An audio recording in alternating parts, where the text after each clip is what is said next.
What's up, dudes? Welcome back to another episode of Rhomas Men's Team. Pretty simple. We are a group of guys helping each other make progress towards each other's goals. If you're new to the channel, awesome and welcome. If you want to help support the channel and join our pro team, head over to romasteam.com/pro, where you can contribute to us on a donation basis. We also give you access to exclusive content, mastermind groups, etc., etc. So anyway, hope you enjoy this episode, and we'll see you on the team.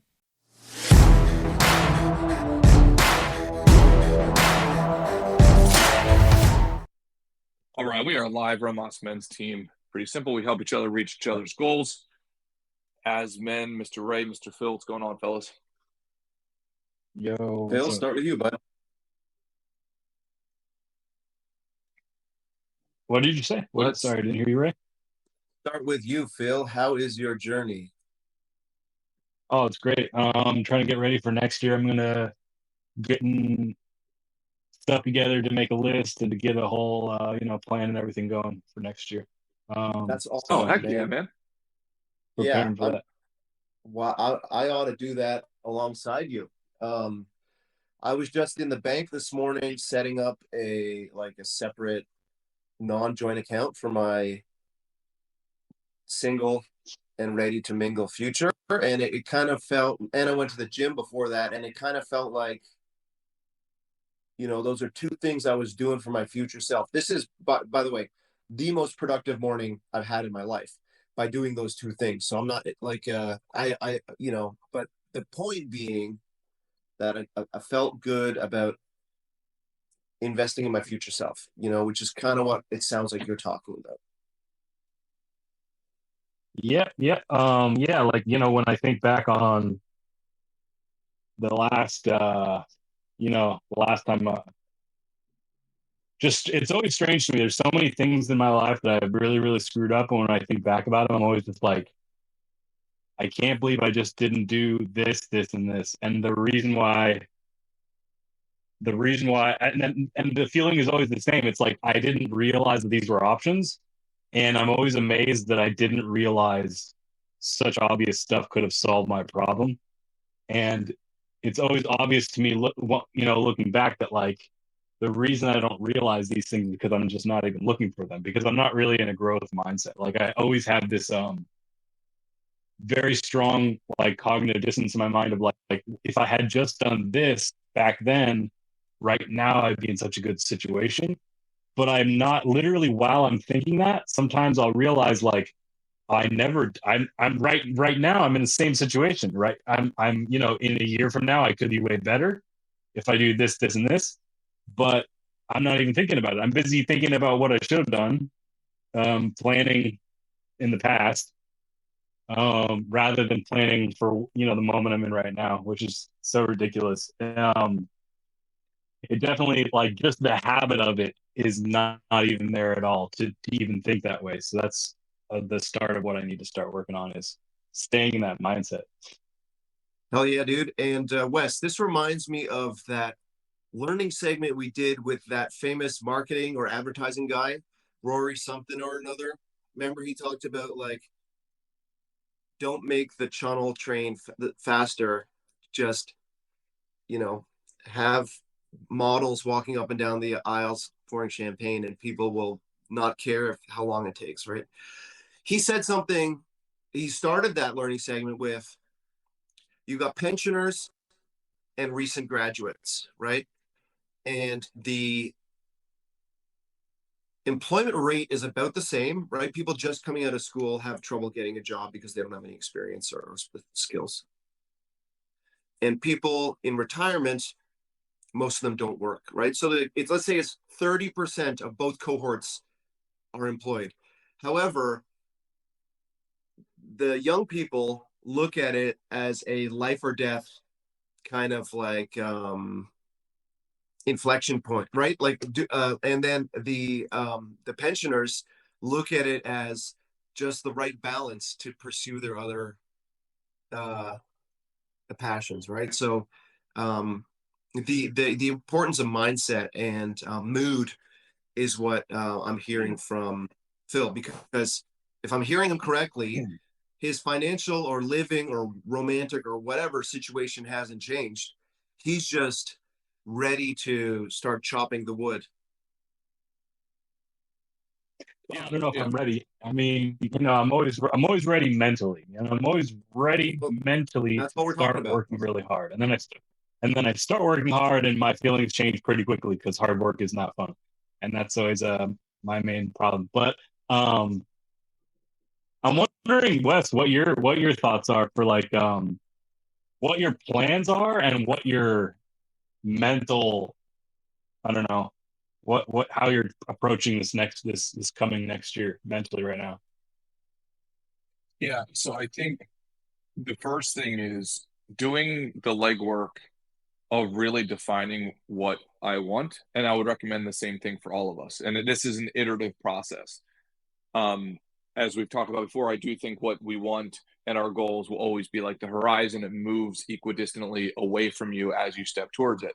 And I actually think that's a good problem because it's like always living in a state of like semi-satisfaction, like enjoying the win, but then realizing it's like, hey, you were designed to keep on, for forward progress forever and always. So Yeah. so Phil, to answer your question, I go through that, I document it, as you guys know, put it in my goals finder, et cetera, et cetera. But then I boil it down in, I don't know if I've ever talked about this, but I typically boil it down into a single mantra. And I usually have a theme for like the year. The theme for the last handful of years has been 1 billion in AUM. Like that's what we're focused on as a company. 1 billion. Like, does it get us to 1 billion? Because I do think single mantras are a way of like synthesizing universally what you want to accomplish. And in those times, Phil, kind of like you're talking about, right? It's like, oh, this work sucks or whatever. Like I need something as like very quick that just encapsulates my goals and then is like that's the fork in the road. And when I meet that fork in the road, I want the sign to say like 1 billion or whatever the mantra is. So I choose the right, at least I increase the probability of choosing the right path. Um, and then honestly, the entire year is just a whole bunch of that. Like 90% of the time, I'm, I don't know, a dozen times a day, I'm meeting that fork in the road and then reading that mantra in my head or looking at my vision board. And then hopefully choosing more often than not the path that supports the future rather than my like current shitty emotions in the present. Nice. Wes, I was gonna ask, like, do you have any advice for guys like Phil and I who maybe spend the whole day like putting out today's fires and don't get to building brick by brick that future? But I'm sure the same is for you. I'm sure you, or it's even probably worse for you, where you have more fires on the daily that if you only address them, you don't develop, grow, advance, right? How do you deal with that Ray, challenge? can I Ray, can I question I want to know what you mean more specifically, because when you say spend the whole day putting out fires, I feel like that a lot that I'm doing that, but when I actually think about it, just taking that very literally, spend the whole day and putting out fires, I don't know that those two things are true for myself. Because I don't know that Agreed. most of the things I'm Agreed. putting out are actually fires. They might be perceived as fires, but they're not. Yeah. Yep. Okay, so let me Super common. excellent point, Phil. Let me restate it to make it more universal. Wes, let's assume this is a one-on-one conversation between you and me. Okay. First, that'll help. Okay. Second of all, mute his ass. I know you're the host, Wes. Mute his ass. Okay. I'm just kidding. Jeez, I think I really get into a core problem here for Ray. I think I might have fucking I'm gonna made a invite you good to point or stop something. pushing. I'm gonna invite you to stop pushing. No, but Wes, I guess whether we are putting out fires, whether we are distracted by drama, or whether we are just stuck in some kind of personal quicksand, Yeah. or personal inertia, um, so I think we can relate to some version or some combination of those three kind of versions of what I'm talking about. What gets you? So what gets you out of that? How do you set aside time for yourself, for that growth, for those long feedback loop projects that don't get resolved by the hour you apply to them today, don't pay off with the hour that you apply to them today? Yeah. Okay. So the first thing is, I really do think that strategic thought is an enormous cheat code. The problem is very few people do it because it can take a long time. And when I say a long time, I literally mean like it could take 3 hours, right? So it's not going to be 3 minutes, but let's say it takes 3 hours to really define what you want the next year to look like, what you want the next quarter to look like, the next month or whatever. And in that strategic thought, kind of like we talked about before, right? Imagine, think, plan, act, reflect. So the imagine, the thinking, and the planning phase, like that's the strategic thought phase, right? Number one, give yourself the gift of imagination without boundaries. During that phase, it's so important to not judge yourself, to not consider your current capabilities, your current resources, etc. If you do, you're going to squash everything that comes after that point, right? Because you bring your own psychological baggage. Oh, I can't do that because I was raised like this. I can't do that because I don't have the money. I can't do that because I'm in a divorce. I can't do that, whatever the reason is. So like that sacred space is just for like, imagine you were just put on here on this earth as an adult. What would you want to accomplish? Then the thinking is organizing the imagination, right? Like organizing them into lists, organizing them into thinking about your resources that you do have, that you could have, etc. And as the saying goes, like it's not about resources, it's about resourcefulness. So all of us have resources at our fingertips. We just have to think through like how to be resourceful and get them. Then the planning phase, and the planning phase I think is incredibly important. The planning phase is okay, zooming out and saying, okay, if I had to accomplish this goal, if I had to get a six pack, if I had to make $100,000, if I had whatever it is, right? Okay, what to the best of my ability, what is my hypothesis on a daily or weekly basis? I don't like going beyond weekly because then I think like time just it becomes too clunky and it gets in the way. Daily or weekly, what do I have to do? And then like write that down. It's no different than a workout program. And then actually act on it and then reflect on the action and whether or not you did it and whether or not it's working. Now, this sounds incredibly simple, but what I have been profoundly amazed with is the amount of times where my brain thinks that the reps don't matter or like I don't want to do it or it's not going to work this time is crazy. And the best way I can describe it is like when I was doing the bodybuilding, the aesthetic bodybuilding competing, my coach gave me a workout plan that was 1 page, and I almost couldn't believe it, right? And then I'm not kidding. 85% of the time where I would go to the gym, I just couldn't like my subconscious didn't want to believe that it was that simple, and my subconscious I don't know every other day of going to the gym didn't want to go.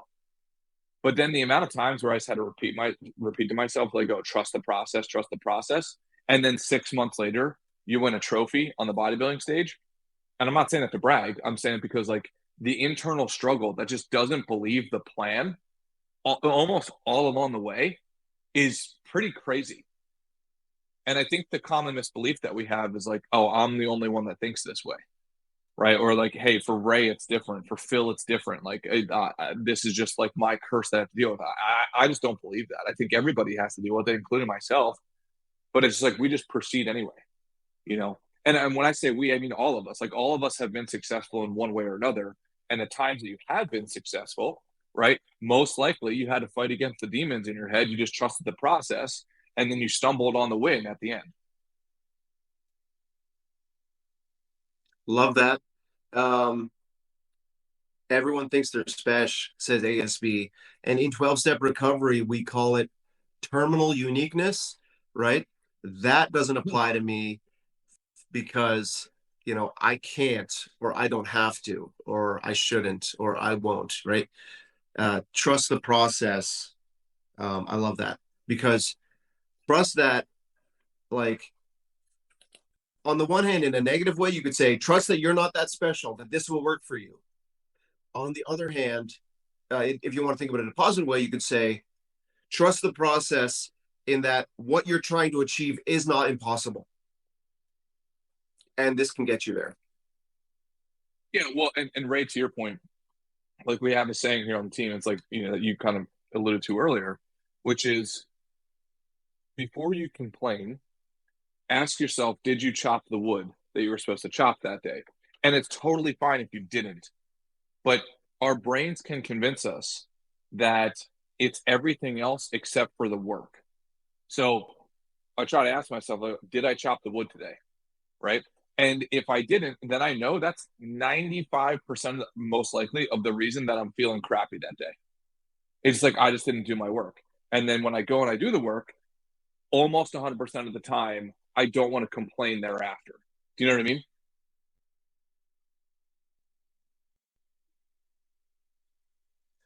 Phil, what's your input, So dude? what's your perspective?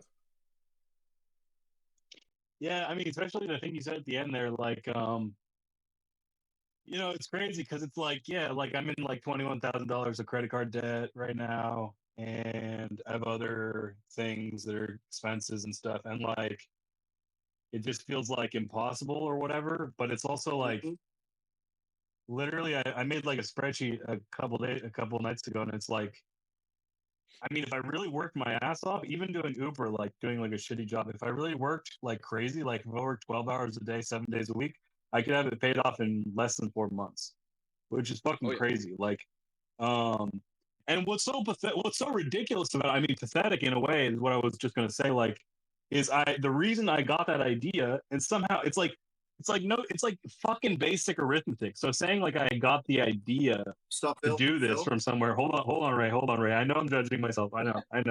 Okay. Okay. That was what I was gonna. Okay. I know.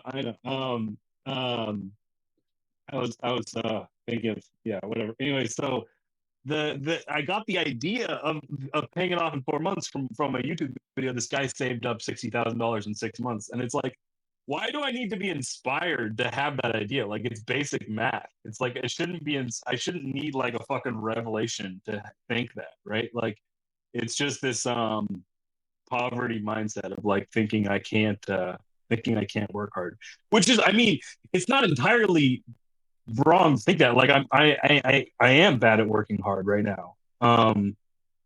Not entirely, but then there's ways that I can improve that, and I already am improving it in ways. So, yeah. Well, Phil, to your point of, I think it's a really interesting thought of like, hey, why do I need this?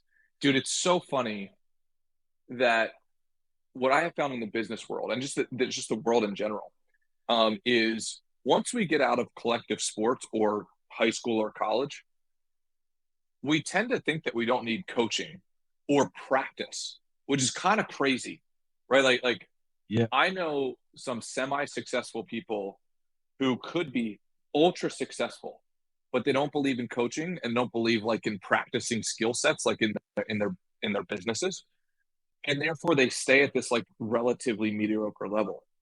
So to your point, Phil, what I would bring up is like, you know, LeBron James seems like he still practices basically every single day and even like practices before games. And you're talking about arguably one of the best players of all time. So I think society kind of like, you know, I don't know, is insulting towards the fact of like, hey, what do you mean you have to listen to motivational recordings? Why would you do that? Like, why would you watch these silly YouTube videos? Like, oh, this is like the thousandth one you watched, Phil. Is it really working? It's so to me that is such an. I'm not saying you're saying this, but it's such an idiotic way of approaching life, thinking that we don't need coaching. And What's that statement of like? Oftentimes we don't need to be taught; we need to be reminded. And I would say we need to be reminded times a million, like literally every single day, because if not, we live in a very abstract world that takes very long durations to accomplish big things. So you have to have, in my opinion, you have to have that stimuli to remind us of the long game. Otherwise, I mean, our emotions are built biologically for right now, right? Like, how do I feel right now? I'm hungry right now. I need to go find some berries. I'm scared right now. I need to run away from the saber-toothed tiger or whatever. But we now live in a more developed society where it's like we need those psychological triggers and tricks. To be honest with you, Phil, what's your take? Yeah. Yeah. I mean, how much longer do we have here, Wes? 10 minutes or more? 30, 33. Hey dudes, sorry for the interruption here. Just wanted to let you know, if you want to join our pro team, go to romasteam.com/pro. You can help support the channel. You will also get access to exclusive content, masterminds, one-on-one sessions, etc. All right, back to the episode. So I kind of want to take a little bit of a left turn from this. I wonder, Wes, because like I'm really curious. I don't know if I could even guess what your response to this would be. I wonder what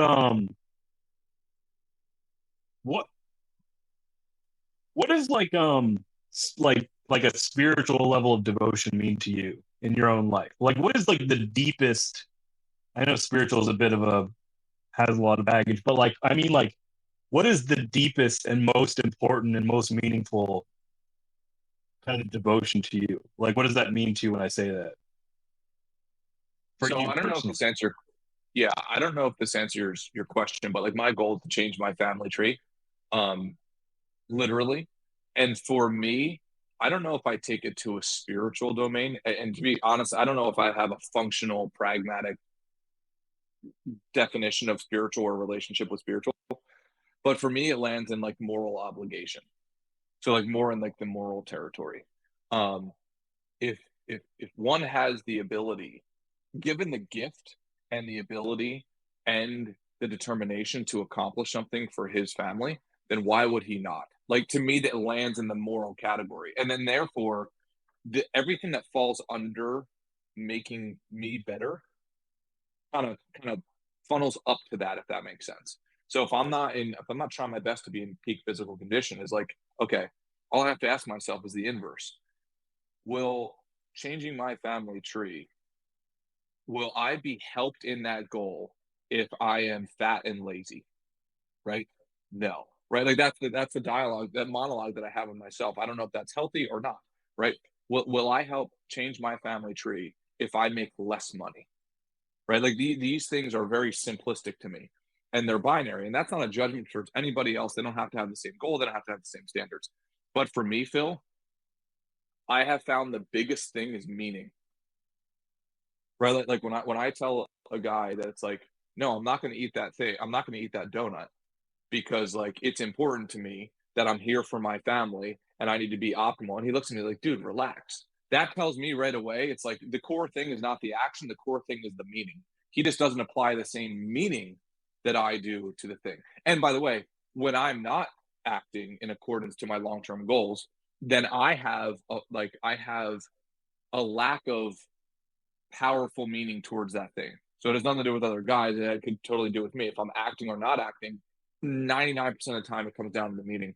And for your question, I don't necessarily make it mean a spiritual thing. I make it mean a moral thing. Like I physically feel that I'm doing something morally wrong if I'm drinking, if I'm not making as much money as possible, if I'm not on my top of my fitness game, etc. Does that provide some sort of insight? Yeah. Yeah. Yeah, because when you were saying like you need to be reminded a lot, um, that's what made me think of spirituality because I mentioned this a while ago, months ago, but like there's this definition of faith that I really like because generally, these days people when they say faith, they mean like I believe in God, even though there is no evidence, which generally is what faith means. But someone was saying in this podcast I was listening to that an older version of the meaning of faith is more like what we mean when we use the word being faithful in a relationship. Like it's like being reminded essentially. It's like it's instead of believing in God because even though you have never seen him and you've never heard his voice and you've never seen anything that you consider evidence. I need a fucking haircut. As you instead, it's like if you do see God, or some spiritual higher purpose and some strong meaning in your life that you want to aim towards, if you really see it and see that possibility in your mind's eye, then that will go that that truth that you're seeing right in front of you won't always be in front of you. And so you need to remember. You need to remember the strength of it and the power of it, even when it's not there. And that's exactly like my biggest problem, or one of my biggest problems is like, yeah, it's like I have a plan, and then as soon as I start like working and I'm like not happy and I'm like physically uncomfortable or whatever, I'm like, I can't even think, yeah, like I can't even like remember the plan or anything. I can't even like remember Yep. why I'm doing it or whatever. It's like the whole plan is just gone. It's like the plan right now is this needs to stop. Like, well, I need to go watch some YouTube and stop thinking and trying. Phil, do you have a pocket-sized vision board by any chance? No, but I should make one. Like you Highly like in your recommend. wallet, or where do you keep it? Keep it in my wallet. So it's super small. It's like the size of like a credit card or what? Okay. Yeah, nice. With tiny little like Lego man sized kind of goals, like Damn, Yeah, I mean, it's that's cool. literally it's super simple. So like the vision board that you have on an 8.5 by 11, right? You just take a screen capture of that, and then you paste it on a Word doc, and then you resize it to like the size of a credit card. And West then I in know, the that's how they definitely would have done it in the jet age. We can also like have it as a screensaver on our phone or like a desktop on our phone. Ray, you just don't get it. Ray, do you want it to be some ephemeral, fucking non-physical piece of shit in your phone? That's your deepest meaning is a fucking wallpaper. It's a file. It's a PNG in your fucking iPhone. well, so Ray, to your point, and Phil, to your point, yes, there's a reason that I print it out physically, right? Like when as they talked about, I believe in the power of habit, the 3 R's: remind, routine, reward. And they talked about in the book Influence how unbelievably important it is to have the stimulus to remind you of the action that you can react to. So every time I, stick my hand in my pocket, right, like I feel it, like even if I'm not looking at it. Same thing with my enemies card. My enemies card is metal. So like if I'm having a real issue, yeah, if I'm having a real issue with like compliance to a plan, Or if somebody I will shoots put that you, thing. for example, Yeah, yeah, it yeah. like your enemy's card won't be penetrated and it'll survive. Wes, do you ever? This is totally random, but like, Wes, do you ever think it's? I'm sorry, this is kind of judgmental, but do you ever think it's No, please. unhealthy? We're all thinking it. Unhealthy We're to all put thinking it. unhealthy to have this much uh hatred, not hatred, but anger towards enemies or whatever. Dark Um, energy. Yeah, I think so. And then Phil, ASB's commenting towards your crackling mic. But Phil, so I sorry. don't forget, I would love. No, it's okay. Do you I would love to send you some headphones that connect with your phone that might help fix it. If I you're down for that. accept. Jeez, it's Yeah, that bad. Sorry, I'll try it's to pretty. get some new Yeah, it's all ones. good. No, shoot me a message or text. You have my cell phone number, right? Yeah, yeah, we have each other's cell Yeah. phone. So please let me do that as a gift for you if you don't mind. Um, so Kwanzaa, Hanukkah, whatever. Great Satan's birthday, whatever it is. yeah, yeah.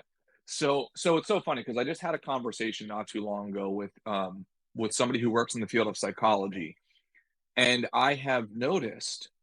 I said to this person, I was like, "Look, I've noticed that when psychologists talk about performance and particularly like accelerated performance, they often leave out the dark psychology, or that seems to not be in the textbooks anywhere. But the the role models that I've noticed, like growing up through sports or CEOs of companies, they across the board, like across the board, have negative motivation. it's trying to prove the person wrong who raised them or who told them when they were a kid. Or Michael Jordan, like, there's a meme going around about Michael Jordan of like, I took that personally. He used to make up reasons, negative reasons of people Yeah. saying things about him. So, I mean, I think part of me wants to say, yeah, it's not healthy. But honestly, the other part of me says, like, I've been using it since I don't know, the age of literally 11 years old. And it seems like it's a perpetual fire that hasn't gone out yet. I mean, maybe I paid the price big time, in the future, but I could tell you, man, just super honestly, negative psychology and negative motivation has probably earned me, I don't know, man, 90% of the results. Yeah. I mean, it And sounds like you're saying it isn't. It's you said maybe it is unhealthy, but it sounds like you think it's not, and that may make sense, maybe. I mean, I don't know, when we're doing a hard workout or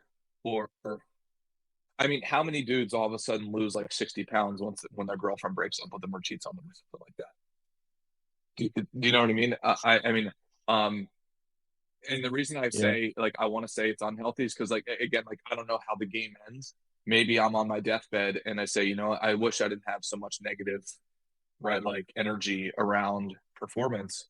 But I don't know. I think Michael Jordan put it really perfectly, because when it came out that he was not like the poster boy for, right, like, good vibes and everything, and he was really a taskmaster with his team.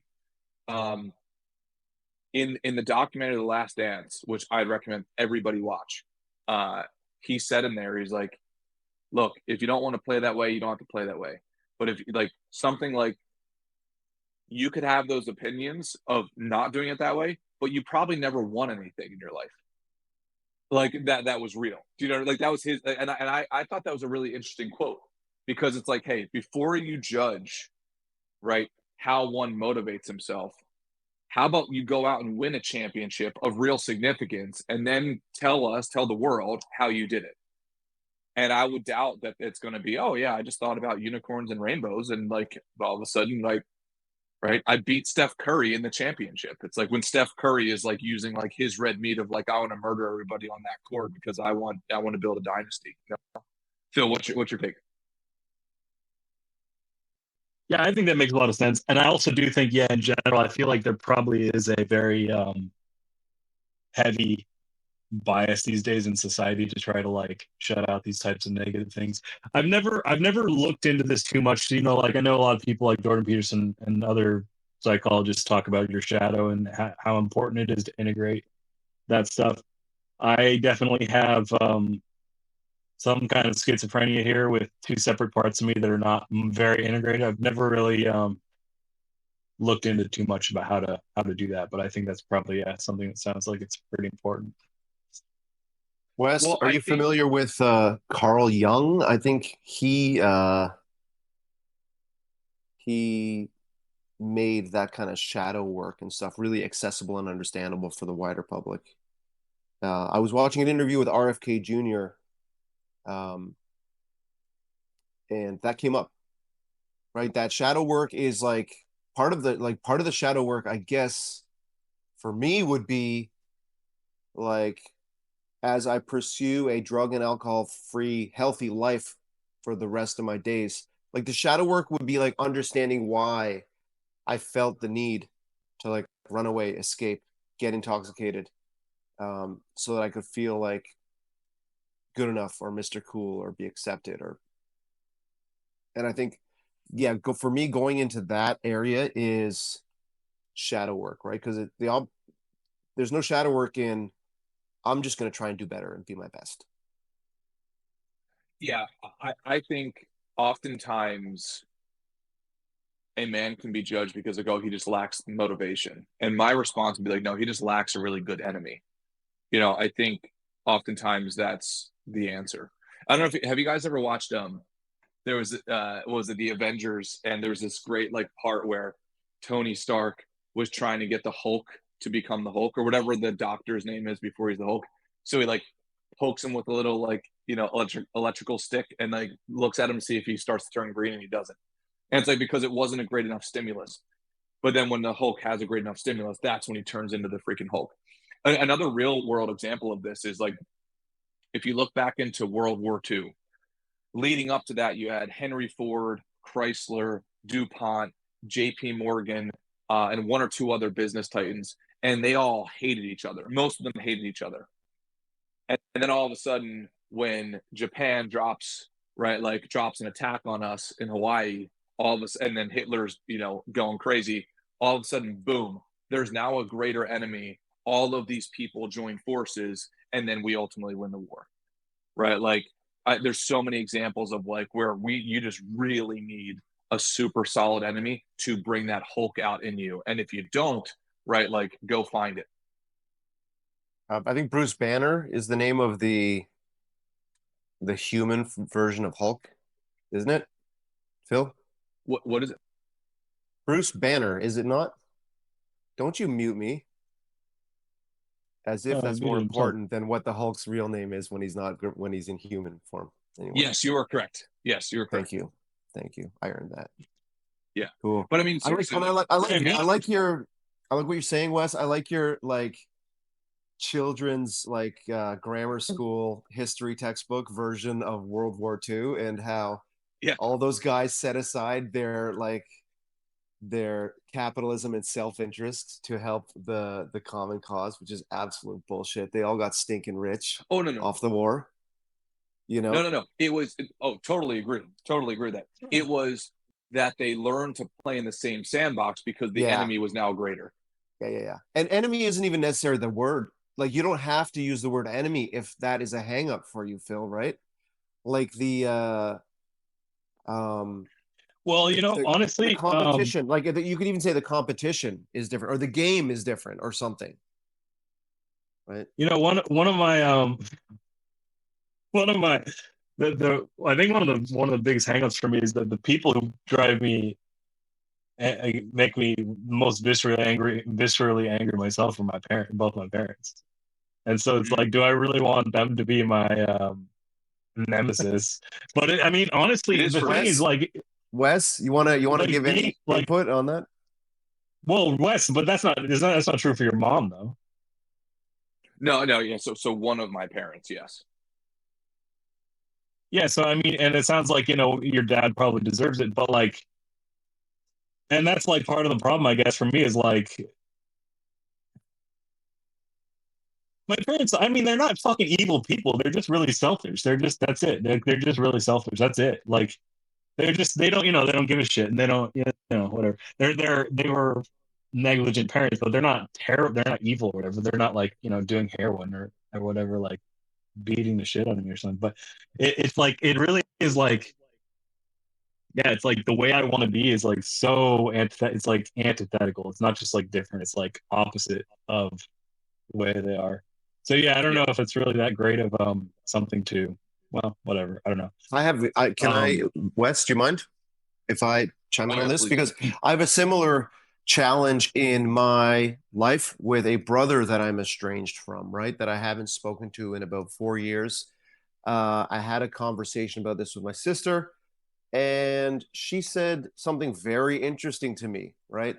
I asked her if she's spoken to him, and she said no, in years. And she was like, why? Does that bum you out? And I said, yeah, I'd like to thaw the ice between us. And she said something very interesting, not about him, but just in general about these kind of like interpersonal dynamics, whether it's with an employer or a family member. And she's like, in this future that you're imagining, where everyone's getting along again, has he changed his behavior? And I thought about it, and I was like, yeah. And you've changed your behavior? Yeah. Like, we're both kind of meeting each other in a neutral place and getting along. And so how much control or power do I have over him changing his behavior in order to get there, to that fantasy kind of summit, or peace summit? I have none, right? And so am I willing to get back into the same relationship with him if he doesn't change those behaviors? And the answer is no, because Phil, you and I are on a healthy journey, or just even a different journey than they are. And so to bring them back into your life, I know for me personally, and I'm only speaking for myself, bringing that person back into my life even though I feel this like emotional responsibility to have a relationship with them, that could throw my healthy journey off. And we're talking about sobriety and addiction, which kills people. We're talking about being a good father, which and preventing my daughter from becoming a stripper. Not that there's anything wrong with that. I'm thinking more med school or engineer for her, but not that there's anything wrong with any of But this. But there are, I think we can say there are things wrong with that. I'm fine with that. that point I'm trying to make, Phil, is that like Wes, wouldn't you love to have a healthy Leave It to Beaver relationship with both your parents? And where does reality come in on that? Well, Okay, Phil, go okay, ahead. but like, well, I don't know if I want to keep going. Well, we only got 10 minutes left, but um, this is the whole thing. I'm just kind of becoming self-aware that like this stuff is long term, and Mm-hmm. we should maybe be focusing more on near term. But In terms of what we like 'cause talk the about thing in is, this pod, no, but for no apparent reason. I don't know. Like well, you know what, Phil? I I think next Friday, Wes, if we can talk about tackling credit card debt as one of our goals for 2025 on Friday, I want to keep this vibe going. But if it was up to me, we would have shifted to practical advice on that issue right away because it's so important to me and probably every single guy who's watching this. So that's our you topic have Friday. you have debt you're paying off. Bro, I have debt I'm not paying off, dude. So I Well, need I need kid gloves, okay? But Wes, what do you think of that? Like where not fantasy and reality meet, but like where our programming or our you know or like our we're brainwashed to have like these healthy Leave It to Beaver families, right? And we feel like somehow our life is incomplete without them, or we're doing something wrong without them. And I think all three of us are battling with this issue that Phil raises. yeah, What's your well, Phil? Go ahead. well, I don't know. I think. Look, I mean, I think obvious. I mean,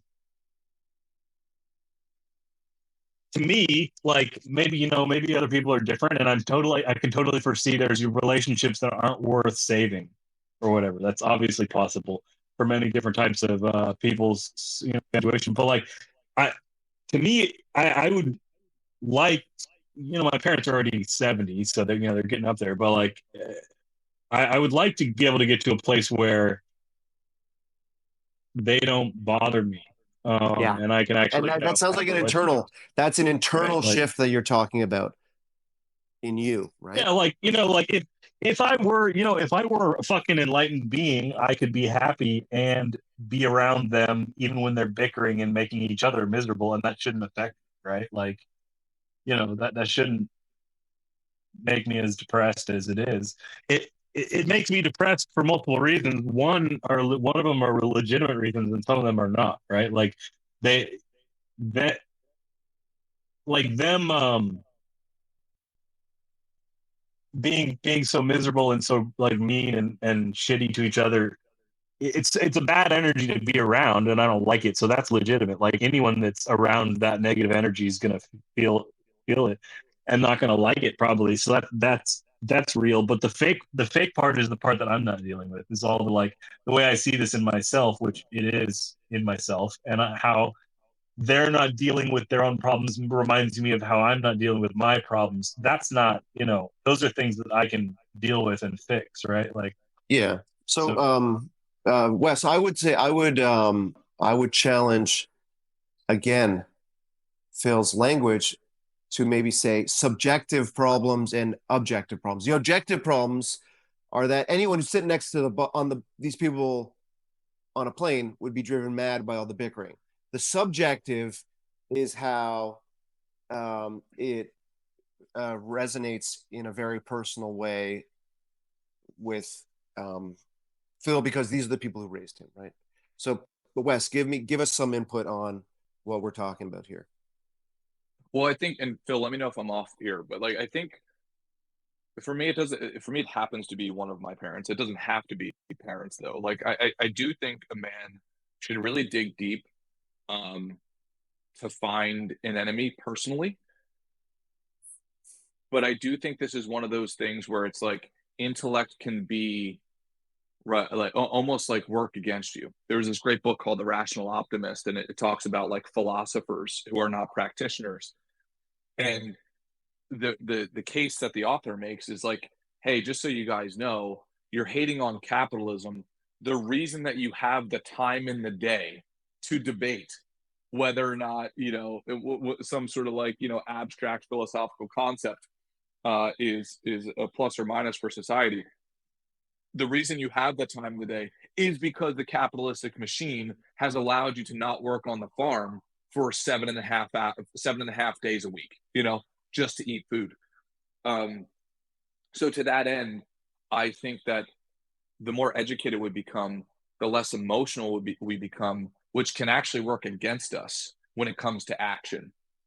Do you know what I mean? I mean, I almost don't want to do the self work to remove some of that psychological baggage, because if I intellectualize myself out of that, I'm literally, I'm serious. I would be scared that I would become right, like Less rich. yeah, right. Like I wouldn't have the compelling. I mean, we've all heard of those philosophers. You wouldn't have like, I don't gas. need You wouldn't have worldly gas to possessions. fuel the car, right? You wouldn't have your gas to fuel your car, Mhm. right? 100%. Now, Wes, to So give you a little bit of credit, I think you are a hybrid in that you have this dark energy that fuels you, but you also have like compassion, time for others, gratitude, mentoring people, all that stuff. So I would not worry. Like, you won't go as fast or as far, but like, or who knows? Who knows? You have both kinds of fuel, just so you know. yeah, well, I mean, we could all look at it as like getting a tool in your tool belt. You have this Mhm. tool over here, but dark energy, in my opinion, don't sleep on that. I mean, Kobe Bryant listened to the Halloween theme song before every game, and it will go down And as one every of the greatest helicopter in ride. history. I'm sorry, I couldn't resist. I couldn't resist. Awful. But I don't know, and then I think literally going through that process of like imagining, thinking, planning, and then once you've done those three things, stop trying to change all the things other than the action. This sounds so obvious, but it's like once you already have a defined plan and the actions to get you there, the work is whether or not you do them, and then failing 100 times, and then 100th you actually do it. But most men don't get there. They have a plan if they even get to that point. But if let's say they do have a plan and then they don't do it, they blame the plan or something else. So then they just have this perpetual changing, a changing of a diet, a changing of a job, a changing of a relationship, a changing of whatever other circumstances. Like, no, Geographic it's just your location. relationship with the action relative to So the plan, not the plan itself. this is like exactly, you just described my life for the last like 10 years. And like, I don't understand like how I've gotten so I've wrapped myself around the axle of this so many times that I don't even know where I am anymore. Like, because I get exactly what you're saying, but I also am like, no, that's wrong. Because like if I have a plan, if my plan is 3 steps, and then I get to step 2 and I don't do it, it's like, well, the plan was wrong. Like, I mean, I don't know, like, Yeah. why can't I say though the plan was wrong? Like, it is technically. Like, wouldn't Well, okay. I maybe I'm just thinking, I don't even know. Like, if the plan has a hole in it where I get off, isn't that the plan's fault? Hold on. Wes, can I say that just like the 12 steps are in an order for a reason, ITPAR is in an order. The letters are in an order for a reason. And you got to Well, do the ITP and A before you're allowed to reflect and see if it needs to be tweaked. but I made the plan, so it's obvious. Like, it's possible the plan is wrong, right? Obviously, it's Of course, possible that the plan of is course. wrong. But If my Wes would plan is to encourage make $1 you. million this year, and the plan doesn't end up at that, then the plan is wrong. Wes, can you say it smarter than I did or different than I did? Oh, no. And what you both are saying is really profound because it gives insight into these actions, right? Into these concepts. To Phil's point, let's assume, first of all, like, and